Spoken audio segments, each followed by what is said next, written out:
नारायण नारायण श्रीमन्नारायण नारायण नारायण श्रीमन्नारायण नारायण नारायण भजे ब्रजैक मंडन समस्त पाप खंडन भजे ब्रजैक मंडन समस्त पाप खंडन स्वभक्त चितरंजन सदैव नंदनंदन नारायण नारायण श्रीमन्नारायण नारायण नारायण श्रीमन्नारायण नारायण नारायण गुरु गोविंदाय नमः।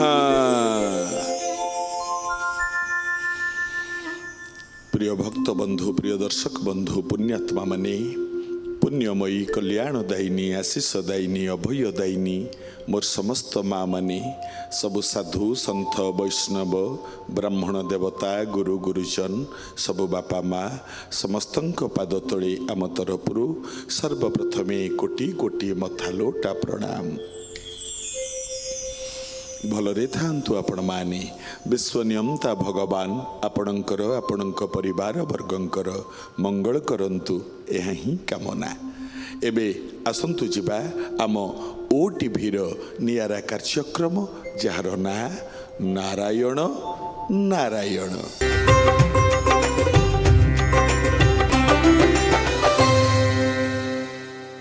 द्वादश भागवत भितरु आमर एकादश भागवत संपूर्ण हो गले। आज शेष कौन जम। ए बापा माँ दुनिया रे सबु देवतांकर मंदिर अच्छी आपण माने जानिचंती देखुचंती नाई का मंदिर नाई दुनिया रे। शिव मंदिर कहतु जगन्नाथ मंदिर कहतु विष्णु मंदिर कहतु शिवंक मंदिर कहतु गणेश मंदिर कहतु सूर्यंकर मंदिर कहतु दुर्गांक मंदिर कहतु कालींक मंदिर कहतु लक्ष्मीक मंदिर कहतु जेते ठाकुर ठाकुराणी अच्छी जेते अच्छंती समस्तंक मंदिर आमे देखुचंती भारत सारा अच्छी। हाँ कौटी केमिति थिबो तो मु कहि पारुनी किंतु जम मंदिर कौटी अछि कि आज्ञा कौटी केमिति थिबो जदि बा कौटी थिबो गोटे अधे कौटी केमिति थिबो किंतु एते एते बेसी नाही काहे कि नाही कारण कोन ना जम मंदिर किए जीवो हैं जम ना सुनिले लोक आज्ञा डरी जांती थरंती काहे कहिले जम माने मरिबा लोक माने दीटा जिंस को भलो पांतिनी ना कोन गोटे हला दबा आ गोटे मरिबा ए दीटा जिनिस भल पाइबेनी से लेखाई गोटे पद आज्ञा कौन जम जे न जानई बाळु तो जुबा गोविंद गोविंद हे राधा गोविंद जम जे न जानई बाळु तो जुबा गोविंद गोविंद हे राधा गोविंद जीवु बोली मने करिछु अबा नंदर नंदन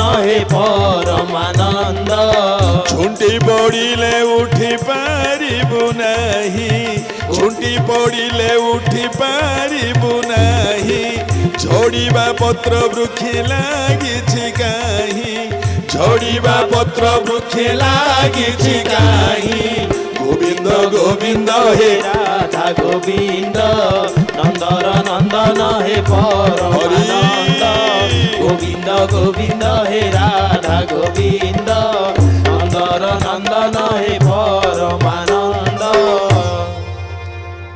जमजे न जानई बाळुत जुबा जीवु बोली मने करिछु अब्बा। ए बापा माँ बाप थाऊ थाऊ पुओ को नहीं जाउची जेज थाऊ थाऊ नाती की नहीं जाउची गोटे परिवार रे 5टा झियो पिला थिबे माटी थिबो जड़े रोजगार करुथब बाप से रोजगार जी करुथब ताकू नहीं जीवो देखिले कि विचार आज्ञा जम ना शुणिले लोक माने भय करती कहीं भय करती आज्ञा जम मारिदब जमर से ताकत नहीं आज्ञा मारिबा ताकत कार नहीं ମାରେ କିଏ? ଆମେ ଯୋଉଦିନ ଜନ୍ମ ହେଲେ ସେଇଦିନ ଆମ କପାଳରେ ଲେଖା ହେଇଛି ଆମ ମରଣ ତାରିଖଟା। ମନେ ରଖିଥିବେ କଥା।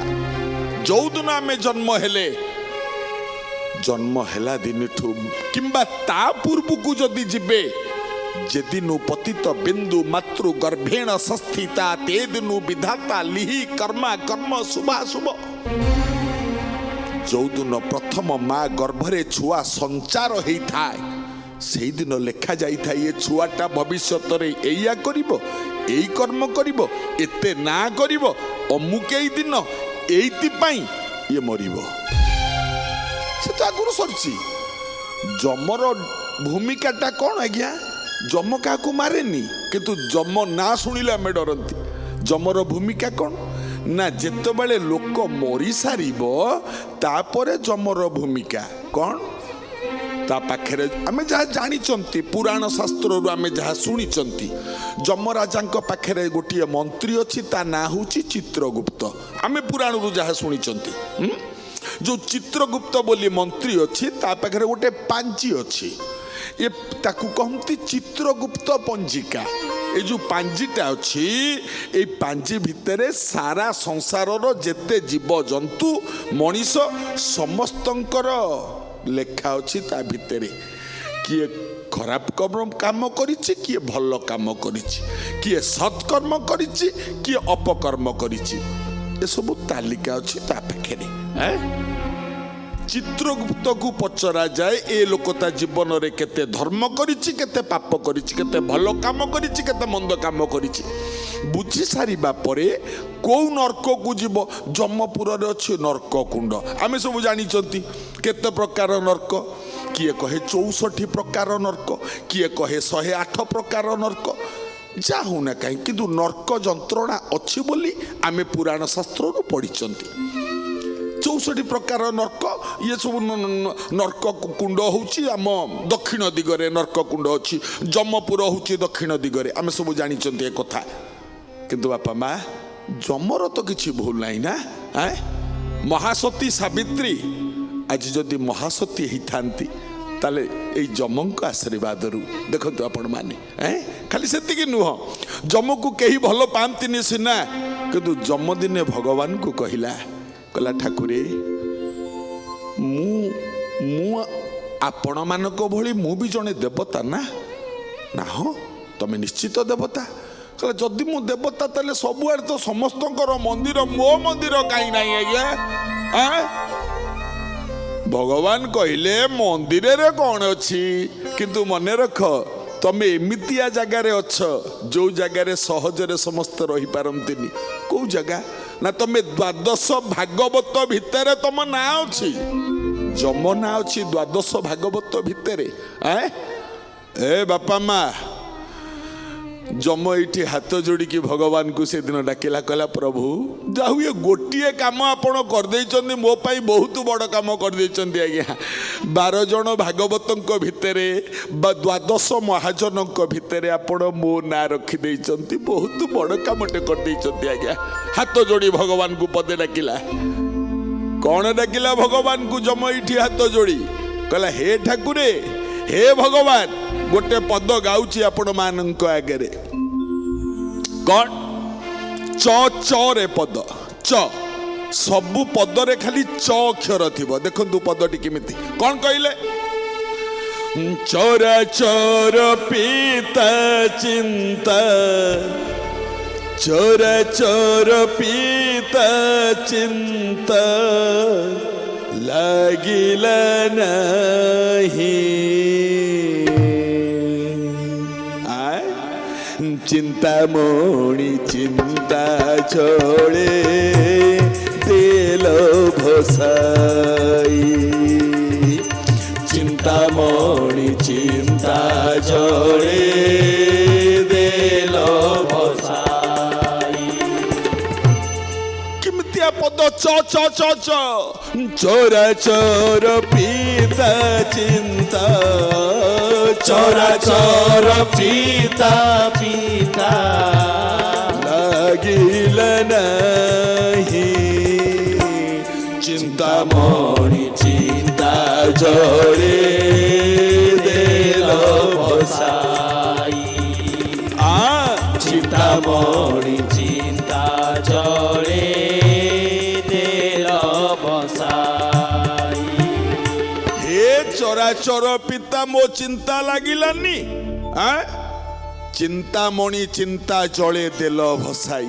হ্যাঁ খালি সেତିকি নুহে চিত চাতক চাহিছে চমকে চঞ্চল চিত চাতক চাহিছে চমকে চঞ্চলা চন্দ্রকু চকোর পরি চাহি মেঘমাল চন্দ্রকু চকোর পরি চাহে মেঘমালা চম্পা চন্দন চামর চম্পা চন্দন চাপর চম্পা চন্দন চামর চম্পা চন্দন চামর খোঁজিব নাহি চিন্তামণি চিন্তা জলে দিল বসাই। হরি হরি চিন্তামণি চিন্তা জলে দিল বসাই। চরাচর পিতা চিন্তা চরাচর পিতা চিন্তা লাগিল নাহি চিন্তামণি চিন্তা জলে দিল বসাই। চিন্তামণি চিন্তা জলে দিল বসাই।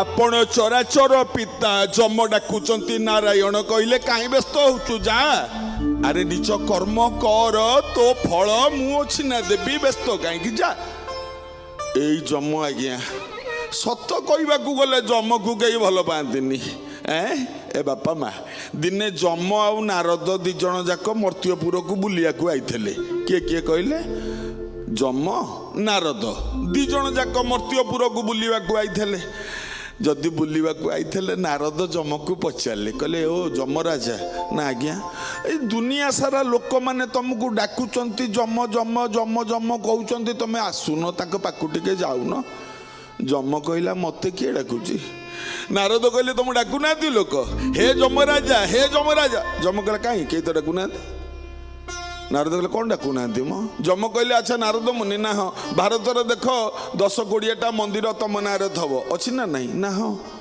ବିଷ୍ଣୁଙ୍କ ନାଁରେ ହଜାର ହଜାର ମନ୍ଦିର ମୋ ନାଁରେ ଅଛି ମନ୍ଦିର ଦେଖୁଛ ମୋ ଭକ୍ତ କିଏ ଭକ୍ତ ଥିଲେ ସିନା ମନ୍ଦିର ହବ ମୋର ତ ଭକ୍ତ କେହି ନାହାନ୍ତି ମୋ ନାଁ ଶୁଣିଲେ ତ ମୋ ଭକ୍ତ ଯିଏ ହଉଥିବ ମୋ ନାଁ ଶୁଣିଲେ ସେ ମୋ ଭକ୍ତି ତାଲିକାରୁ ତା ନାଁଟା କାଟିଦେବ ମୁଁ ଯମର ଭକ୍ତ ହେଇପାରିବିନି ଆଉ ମତେ ତ ସମସ୍ତେ କେହି ଭଲ ପାଆନ୍ତିନି ଗାଳି ଦିଅନ୍ତି ମତେ କିଏ ଡାକିବ ନାରଦ ମୁନି କହିଲେ ଯମ ନା ଆଜ୍ଞା ତାହେଲେ କଥା ହେଲା ଚାଲ ଯିବା ମର୍ତ୍ତ୍ୟପୁର ନା କ'ଣ ପାଇଁ ନା ଯିଏ ଡାକିବ ଆଗ ତାରି ପାଖକୁ ଯିବ କ'ଣ କହୁଛ ଯମ କହିଲେ ଆଜ୍ଞା ଚାଲନ୍ତୁ ନାରଦ ମୁନି ଯମ ଦୁଇ ଜଣ ଯାକ ମର୍ତ୍ତ୍ୟପୁରରେ ପହଞ୍ଚିଲେ ବାପା ଦେଖନ୍ତୁ ଚାରିଆଡ଼େ ବିଭୀଷିକା ମର୍ତ୍ତ୍ୟପୁରରେ କ'ଣ ଦେଖିବେ ଆଜ୍ଞା କିଏ ଅସତ ଅନ୍ୟାୟ କରି ଚାଲିଛି କିଏ କାହାକୁ ଲୁଣ୍ଠନ କରୁଛି କିଏ କାହାକୁ ମାରି ଦଉଛି କିଏ କାହାକୁ ହାଣି ଦଉଛି କିଏ କାହାକୁ ଧର୍ଷଣ କରୁଛି କିଏ କାହା ଦାନା ମାରିଦେଲାଣି କିଏ କାହା ଘରେ ନିଆଁ ଲଗେଇ ଦେଲାଣି କିଏ କାହାକୁ ଏ ମର୍ତ୍ତ୍ୟପୁର ବିଭୀଷିକା ମର୍ତ୍ତ୍ୟପୁର ଆଜ୍ଞା ଆମେ ଯୋଉ ପୁରରେ ବାସ କରନ୍ତି ଆମେ ଯୋଉ ପୁରରେ ରହନ୍ତି କିନ୍ତୁ ତା ଭିତରେ ମଧ୍ୟ ଆନନ୍ଦ ଅଛି ତା ଭିତରେ ବି ଆନନ୍ଦ କି ଆନନ୍ଦ ସେ ଆନନ୍ଦଟା କୋଉଠି ଅଛି ଆଜ୍ଞା ଚାରିଆଡ଼େ ତ ହାହାକାର ଆନନ୍ଦ କୋଉଠି ନା ଗୋଟିଏ ଜାଗାରେ ଆନନ୍ଦ କୋଉଠି ଆପଣ ଯୋଉଠି ସତ୍ସଙ୍ଗରେ ବସିଯିବେ जोठी हरि कथा चली जोठी भगवान को कथा चली आपण से बस जातु ना निश्चित आनंद लगे ताठू बड़ आनंद आउ कौन अच्छी दुनिया रे आज्ञा हरि कथा टारू आनंद आउ कौन अच्छी आज्ञा जम नारद दी जन जाक मर्त्यपुर अच्छा एतिकी बेले गोटे बुढ़ीटीए जाइथिला गोबर गोटेइबाकू घसी गोटेइबाकू जाइथाला काई कहले बुढ़ीर 3टा पुओ 3 बोहू नाती नातुणी रे घर आजिकाली दुनिया को तो जानी आज्ञा ये 3 पुओ बोहू बुढ़ी को कहीं खाइबा को गंडे देलेनी बुढ़ी बेचारा कौन करिवो बोझटे धरे बिलू को जाए जमी की जाए पड़िया को जाए गोबर जो सुखिला गोबर पड़ी घसी ताकू गोटे की आने बोझरे बोझे मुंडे की बुढ़ी धरिकी आसो ताकू आनी बजार रे बिके जहाँ पैसा 2टा पाए चाउल मुठे डाली टिकी आनिकी निजे घरे रोसई गंडे करके बुढ़ी काले के खाए एमती अवस्था ए बुढ़ी मुंडरे मुंडेची आज्ञा पाछिया पाछिए घसी गोबर आसिला खरा दिन दिपहर खरा गोटे झंकालिया गछ गछ मूले बोझटाକୁ लथिकिनी तले थोईदेला गछ मूले बसी पड़ी गोटे डाक छाड़िला ए जम तते देखा पड़ू नहीं मो कष्ट 3टा पुओ जन्म करी रे कहीं गंडे खाइबा को दौना 3टा बोहू घर को आनी कहीं दिने जड़े पचारूनी शाशुटा मला कि बचिला जम तते दिशुनी रे कथा मते नहीं जा रे जम मते नहीं जा आउ भल लगुनि रे देश दुनिया गोबर गोटे की केते दिन बंचीबी रे जम मते नहीं जा एते लोकंक डाक शुणुचु मो डाक काई शुणुनु रे जम मते नहीं जा नारद मुनि जम को गईले हेटी जमराज ना हो कान रे बाजुची ना गोटे डाक जम कहले कहीं मो कान कहला तुम की कान कि तुम कान को शुभुनी मो कान को शुभुची तुम कान को शुभुनी जम कहले नाई मुझे जमपुर रे कोलाहल भितर रहे तो ये मर्त्यपुर रे छोटिया हला हला बेलू मत आ शुभुनी जमपुर रे नर्क कुंड रे पापी गुड़ाक पड़ी माँ लो बाप लो मरी गली ये जो जंत्रणा गुड़ा शुणी शुणिका आ मर्त्यपुर रे ये छोटिया कथा गुड़ा मत शुणी शुभुनी आज्ञा नारद मुनि कहले हेटी जम राजा शुण कान डेर ना कान डेला हाँ हाँ हाँ किए जड़े डाकुची जम मते नहीं जा जम मते नहीं जा नारद मुनि कहले चलू न जीवा किए जड़े डाकुची परा तमें परा कथा देइथिलो जे डाकियो ता पाखु जीव बोली जम कहले हाँ चलो नारद जम 2 जण जाक आसिले बापा माँ बुढ़ी बसीची गछ मूले भाग्य को निंदा करुची भाग्य को दोष दौची भगवान को मने मने डाकुची हे ठाकुरे कहीं एमती काम कल हे भगवान कहीं एमती काम कल कौन कहूची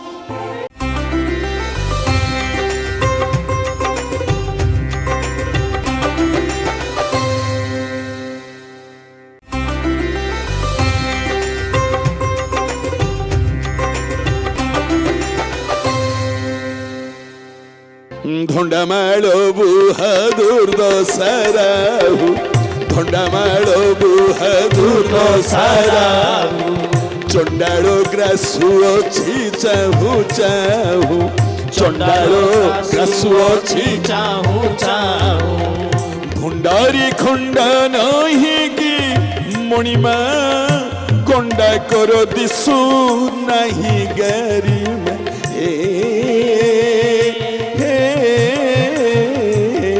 होंडा मो जाऊची फाटी हरी होंडा मो जाऊची फाटी हरी होंडा मो जाऊची फाटी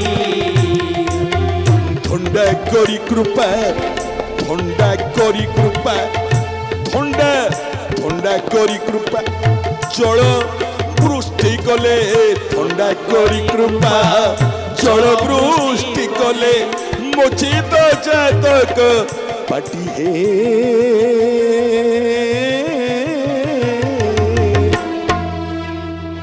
होंडा मो जाऊची फाटी हरी होंडा मो जाऊची फाटी हरी होंडा मो जाऊची फाटी हरी होंडा मो जाऊची फाटी ଡାକୁଛି ଯମ ନାରଦ ଦି ଜଣ ଯାକ ପହଞ୍ଚିଗଲେ ଯମ ଯାଇକି ପହଞ୍ଚିଲେ ବୁଢ଼ୀ ପାଖରେ। ବୁଢ଼ୀ ତ ବସିଛି ନା, ଗୋବର ପାଛିଆଟା ତଳେ ଥୁଆ ହେଇଛି। ବୁଢ଼ୀ ପହଞ୍ଚିଲା, ବୁଢ଼ୀ ପାଖରେ ଯମ ପହଞ୍ଚିଲେ, କହିଲେ ମା। ବୁଢ଼ୀ ଏମିତି ହଁ କିଏ? ଯମ କହିଲା ମା ମୋତେ ତୁ ଡାକୁଥଲୁ, ମା ମୋତେ ଡାକୁଥଲୁ। ବୁଢ଼ୀ କହିଲା ତା ମୁହଁ କି ଆଉ ଦିଶୁନି ନା, ଏମିତି ଅନେଇ କହିଲା ତୁ କିଏ କହନି, ମୁଁ ତୋତେ ଡାକୁଥିଲି କି ନାହିଁ, ତାପରେ କହିବି ତୁ କିଏ କହନି। ମା ମୋତେ ଚିହ୍ନି ପାରୁନୁ, ମୋ ପା ଯମ। ଓ ଓ ତୁ ତାହେଲେ ସେଇ ଯମ? ହଁ ହଁ ହଁ ହଁ ତତେ ମୁଁ ଡାକୁଥିଲି ମୋ ବାପାରେ, ତତେ ମୁଁ ଡାକୁଥିଲି ପରା। ଯମ କହିଲା କ'ଣ ପାଇଁ ଡାକୁଥିଲୁ ମା? ବୁଢ଼ୀ କହିଲା ଏ ବାପା ନା ହଁ ଏଇ ଯେଉଁ ଗୋବର ପାଛିଆଟା ଗାଣ୍ଡୁଆଟା ଦେଖୁଛୁ ନା ପୁରା ଲୋଡ଼ ପୁରା ଫୁଲ ହେଇଛି ନା। ହଁ ବାପାରେ ତୁ ବା ଯମ ନା? ହଁ ମୁଁ ବୁଢ଼ୀ ମଣିଷଟା, ମୋ ମୁଣ୍ଡକୁ ଏଟା ମୁଁ ଟେକି ପାରିବି ଟିକେ, ମୋ ମୁଣ୍ଡକୁ ଟିକେ ଟେକି ଦେନି ପାଛିଆଟା। ଯମ କହିଲା ଏଇ ପାଛିଆ ଟେକିବାକୁ ମୋତେ ଡାକୁଥିଲୁ? ବୁଢ଼ୀ କହିଲା କ'ଣ ପାଇଁ ତୁ ଭାବୁଥିଲୁ କି? ନାରଦ ଠିଆ ହେଲେ, କହିଲେ ଇଲୋ ମା ତୁ ବା କହୁଥିଲୁ ଯମ ମୁଁ ବହୁତ କଷ୍ଟରେ ଅଛି, ଦୁଃଖରେ ଅଛି, ମୋତେ ନେଇଯା। ବୁଢ଼ୀ ଏମିତି ନାରଦକୁ ଅନେଇଲା, କହିଲା ମୁଁ ଏଇଆ କହୁଥିଲି? କହିଲା ହଁ। ବୁଢ଼ୀ କହିଲା ଓ କେ ସେ ଯମ ତତେ ନେଉନେଇ? ଭାରି ମୋ ମଙ୍ଗଳରେ ଅଛୁ ଆଉ। କହିଲା ନେଇଯା, ମୁଁ କାହିଁ କହିବି ନେଇଯା ବୋଲି? ହଁ ମୁଁ ଯାଏ ର ଏ ଯମ ତୁ ଯା ତୋ ବାଟରେ, ମୁଁ ଯାଉଛି ମୋ ବାଟରେ। କହିଲା ବୁଢ଼ୀ ତାର ପାଛିଆ ମୁଣ୍ଡେଇଲା ପଳେଇଲା। ଯମ କହିଲା ନାରଦ ଦେଖିଲ ମତେ କେହି ଖୋଜନ୍ତିନି, କିନ୍ତୁ ଯାହାର ବେଳ ହୁଏ ମୁଁ ବଳେ ବଳେ ପହଞ୍ଚିଯାଏ। ହେ ଯମ ହରାଣ ତୁମ୍ଭ ହୃଦୟ କେତେ ଟାଣ, हे जमराण तुम हृदय केते टाण, हे जमराण तुम हृदय केते टाण। ବାପ ଥାଉ ଥାଉ ପୁଅ ଯାଉଛି ତୁମ୍ଭ ଭୁବନ, बाप थाउ थाउ पुओ जाउछि तुम भुवन। ଯମରାଣ तुम हृदय केते टाण, हे जमराण तुम हृदय केते टाण, हे जमराण तुम हृदय केते टाण। ଇଏ ଯମଙ୍କ କଥା। 12 ଜଣ ଭାଗବତଙ୍କ କଥା ଆପଣମାନେ ଶୁଣିଲେ। ଦ୍ୱାଦଶ ଭାଗବତ ଆଗାମୀ ପର୍ଯ୍ୟାୟରେ ଆରମ୍ଭ କରିବା ଭଗବାନ ରାମଙ୍କ କଥା। କାହିଁ କହିଲେ ଚୈତ୍ର ମାସ ହନୁମାନଙ୍କର ଜୟନ୍ତୀ ଅଛି। ଭଗବାନ ରାମଙ୍କ କଥା, ହନୁମାନଙ୍କର ଲୀଳା ଆଗାମୀ ଅଧ୍ୟାୟଠୁ ଆରମ୍ଭ କରିବା। ଆଜି ତ ବିଦାୟ ନେବାର ବେଳା, କିନ୍ତୁ ବିଦାୟ ନେବା ପୂର୍ବରୁ ଆଜିର ଅନୁଚିନ୍ତା। ଜ୍ଞାନୀ ଭକ୍ତ ବନ୍ଧୁମାନେ, ଆଜିର ଅନୁଚିନ୍ତାରେ ଗୋଟେ ଭଲ କଥା ମନେ ରଖିବେ, ଆକୁ ପାଳନ କରିବା ଦରକାର। କ'ଣ? ଗୋମାତା, ଅଗ୍ନି, ଛୋଟ ଛୁଆ ଏବଂ ଝାଡ଼ୁ, এই 4ଟି ଜିନିଷକୁ କେବେ ପାଦ ଲଗେଇବେନି। ଗୋଟେ କଥା ମନେ ରଖିବେ ଆଜ୍ଞା, କିଛି ଲୋକ ଥାଆନ୍ତି ଘରେ ଝାଡ଼ୁଟା ପଡ଼ିଥିବ ଗୋଡ଼ରେ ଆଡ଼େଇ ଦେବେ। ନାଇଁ ଆଜ୍ଞା, କରନ୍ତୁନି ସେ କାମ। ଗୋମାତା, ଗାଈଟିଏ ଠିଆ ହେଇଥିବ, ଯଦି ଗୋଡ଼ ବାଜିଗଲା ଆମେ ଆଉ ବିଷ୍ଣୁ ବି ହେଉନାହାନ୍ତି। ହଁ ଗାଈଟା ତ କିନ୍ତୁ ଗୋମାତା ପରା, ସିଏ ମା ପରା। ଏବଂ ଅଗ୍ନି, ମୁଁ ଦେଖିଛି ଆଜ୍ଞା କିଛି ବାବୁମାନେ ଯାହା ହଉ ସିଗାରେଟ୍ ଖାଇବେ, ସିଗାରେଟ୍କୁ ତଳେ ପକାଇ ଦେଇ ସାରିକି ବୁଟ୍ଟେ ତାକୁ ଦଳି ଦିଅନ୍ତି, ଗୋଡ଼ରେ ଦଳି ଦିଅନ୍ତି। ଆଜ୍ଞା କରନ୍ତୁନି ସେ କାମ, ଅଗ୍ନି ଦେବତା ଅଛନ୍ତି ପରା। ଏବଂ ଛୋଟ ଛୁଆ ଘରେ ବସିଥିବେ, ଜେଜ ଜେଜି ଅଜା କି ହିସାବରେ ଥଟ୍ଟା ହେବେ, ଆସିଥିବେ, ଏଇ ନାତି ଟୋକା କ'ଣ କରୁଛୁ କହି ଗୋଡ଼ ମାରିଦେବେ। ନାଇଁ ଆଜ୍ଞା, କେବେ এই 4ଟି ଜିନିଷରେ ଗୋଡ଼ ଲଗାନ୍ତୁନି, କ୍ଷତି ହେଇଥାଏ। ପାଳନ କଲେ ମଙ୍ଗଳ ହେବ। ଇଏ ଥିଲା ଆଜିର କାର୍ଯ୍ୟକ୍ରମ। ପୁଣି ଆଗାମୀ ଅଧ୍ୟାୟରେ ଭେଟ ହେବା। ନାରାୟଣ नारायण श्रीमन्नारायण नारायण नारायण श्रीमन्नारायण नारायण नारायण। गुरु गोविंदाय नमः।